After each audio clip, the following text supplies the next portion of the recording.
ও তোর মুরিদ হয়েও লাভ হবে না, মুরিদ হয়েও লাভ হবে না।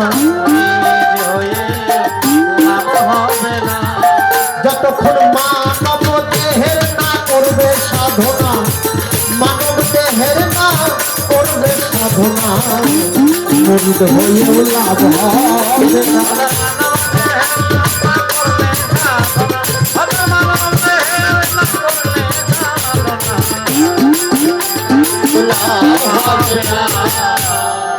মুরিদ মানে জানতা মারা,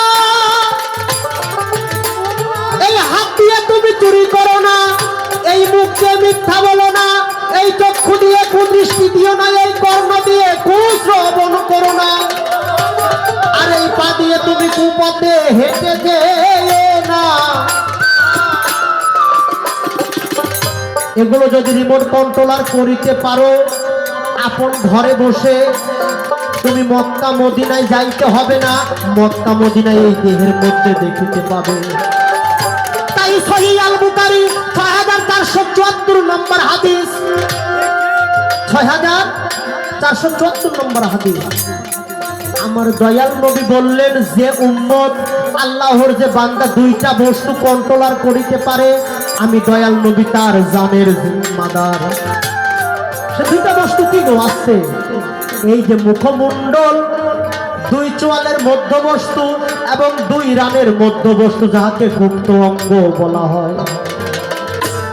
যদি এই মুখমণ্ডলের গুপ্ত বস্তু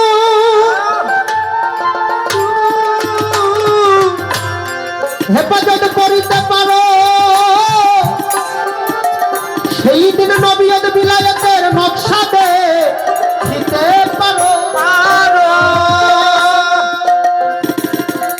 কথা কি বুঝতে পারবো? কষ্ট হইল? ছোট্ট পথ অবলম্বন করো। তোমার আহামরি রাত্রে তাহাজ্জুদ করতে হবে এমন না বাবা। ফজর সালাতগুলো আদায় করো, পীরের সঙ্গে কানেক্ট রাখো, যোগাযোগ রাখো, আর তুমি সত্য কথা বলো। কোরআন শরীফে ৮২ বার বলা আছে সালাতের কথা, আর ২৭৪ বার বলা আছে হকের কথা। হকটা কি জানেন বাবা? আপনি আপনার বোন আপনার থেকে জমি পাবে। ধরেন যে ২ বিঘা জমি পেয়েছেন আপনার বাবার কাছ থেকে, বিঘা বুঝেন বাবা? আপনি একাই সেই জমি আত্মসাৎ করলেন, আপনার বোনের হক মেরে খেলেন। আপনি পীরের দরবারে, বাবা শাহ সুলতানের দরবারে শতবার নামাজ রোজা করেও কাজ হবে না। আপনার মাতা পিতার কাছ থেকে ষড়যন্ত্র করে, চক্রান্ত করে জমিটাকে লিখে নিলেন, কিংবা শ্বশুর শাশুড়িকে রমজান ঈদে, কোরবানি ঈদে কাপড় দাও, খাদ্য বস্ত্র সমস্ত কিছু প্রদান করো, নিজের বাপ মায়ের দিকে খেয়াল নাই, নিজের বাপ মায়ের হক তুমি পালন করো না। ওই সালাতে কাজ হবে না বাবা। কাবা ঘরেও মাথা ঠুকলেও কাজ হবে না। তোর পাশেই তো কাবা ঘর রয়েছে, বাবা হইলো কাবা, মা হইলো মদিনা।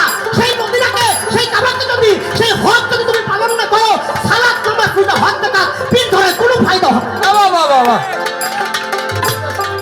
বেশি পালন করতে হয় না, ছোট্ট ছোট্ট পথ অবলম্বন করো, এই জীবনটা সাকসেস হবে।